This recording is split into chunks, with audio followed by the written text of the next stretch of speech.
Please, after watching my latest world news, kindly subscribe to my YouTube channel, like, comments and share. Will help US to bring you daily world news. President Biden braces for results as his alarming cautions of a Kabul terror assault come true. Terrorist explosions outside Kabul's worldwide flight terminal on Thursday that eliminated numerous U.S. service participants followed days of public and also exclusive cautions from head of state Joe Biden of a prospective strike that might interfere with the massive airlift effort underway there. The government claimed in a statement that a number of United States service participants were eliminated in today's facility strike. The statement said a number of others were being dealt with for injuries. When reports of the attack got to Washington, Biden was participating in a pre-scheduled conference of his nationwide security team at the White House. Inside the cellar circumstance area, Biden was briefed on the event by his group, according to White House authorities.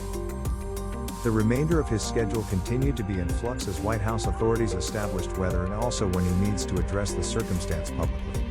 U.S. Defense Secretary Lloyd Austin, Secretary of State Antony Blinken and Joint Chiefs Chairman General Mark Milley were all seen showing up for the conference after 9 a.m. Eastern Standard Time. Vice Head of State Kamala Harris additionally participated in the conference using video conference while she intended taking a trip in between Vietnam and also Guam, where she has actually currently landed. The Head of State's conference with seeing Israeli Prime Minister Naftali Bennett at the White House arranged for Thursday morning has been delayed, the United States Maine said.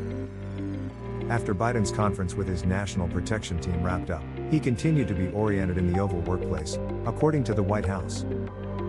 The White House press rundown, initially scheduled for 12 p.m. ET, has been postponed, as well as the president's online meeting with Govs on covering refugees, which was arranged for 3 p.m. ET, has been canceled.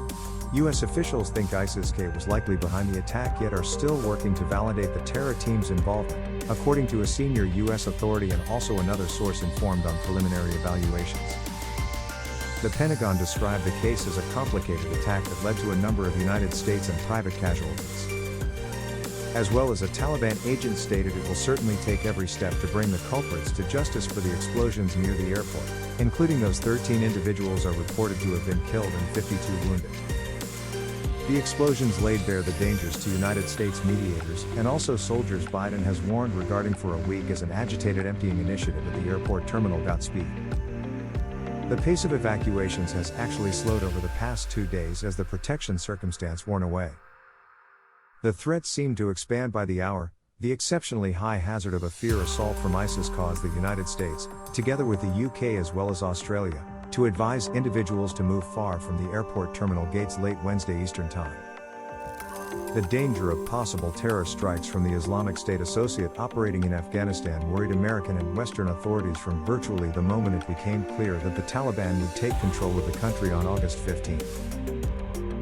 When groups started massing at the Hamid Karzai International Airport, the concern among authorities keeping an eye on the circumstance came to be intense of an assault indicated to create trouble as well as fear among those attempting to leave the nation. Biden increased the possibility of a strike not from the Taliban, but from the ISIS group last Friday. We're also keeping a close watch on any type of possible terrorist hazard at or around the flight terminal, consisting of from the ISIS associates in Afghanistan that were released from jail when the jails were empty, he said. On Tuesday, explaining his decision to stick with an August 31st deadline for taking out all U.S. troops from the nation, Biden offered an extra alarming picture of the safety and security danger. The longer we stay, beginning with the intense and expanding risk of an attack by a terrorist group called ISIS-K, an ISIS affiliate in Afghanistan which is the vouched opponent of the Taliban. Also every day we're on the ground is one more day we know that ISIS-K is seeking to target the flight terminal as well as assault both U.S. and also allied forces and innocent civilians, Biden said.